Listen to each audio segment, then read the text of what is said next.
Hello, this is Ethan for Lab 3, ER diagram to relational schema. I'm going to start off by making the 6 different tables that will be needed for the schema, which will be region, sales transaction, product, store, category, vendor, and customer.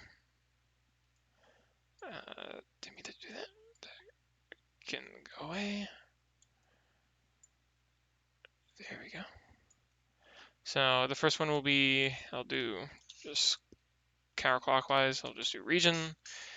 Region is just made up of 2 columns, region ID, primary, which is a primary key, and then the region name, which will be the other the values that are stored in the other column. Region name. I'll just make this look a bit tighter, but nothing.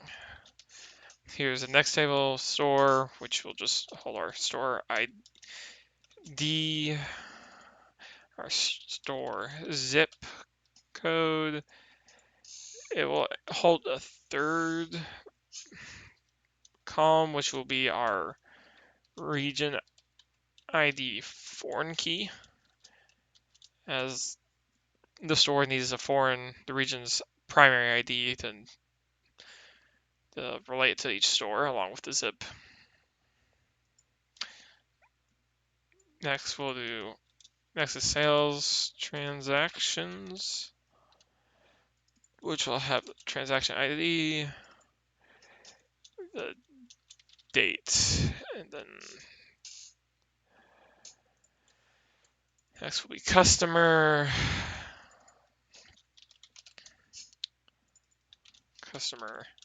ID, and then customer name. I'll zoom this in a bit. And customer zip. We'll have the product ID primary key. We'll have a product price column,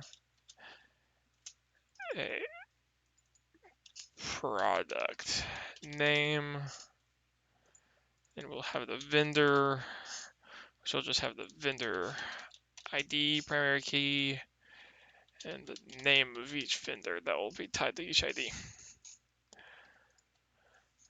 Then category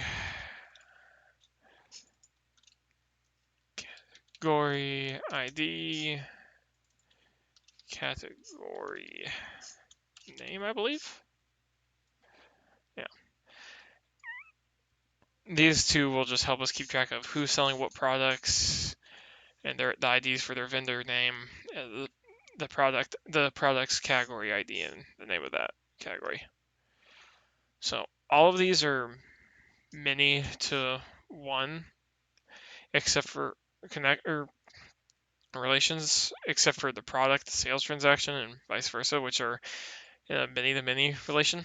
So with that one, we have to make a composite primary key, which will have the 2 primary keys as foreign keys as well. And then a quantity column to show how much product is in store. And for these, they just connect up to via this way. The sales transaction is going to need 2 more things: the store ID as a foreign key, so they can keep track of what store each transaction happens at, and a customer ID foreign key, so that they know which customer bought each item and how much of each item. Foreign keys just connect this way. So product has foreign keys for both the vendor vendor ID, keep track of which vendor sells which item, and category ID so that they know which what category each product falls under. It just connects like this, I believe. No, it goes like this. And this is my relational schema for Web3.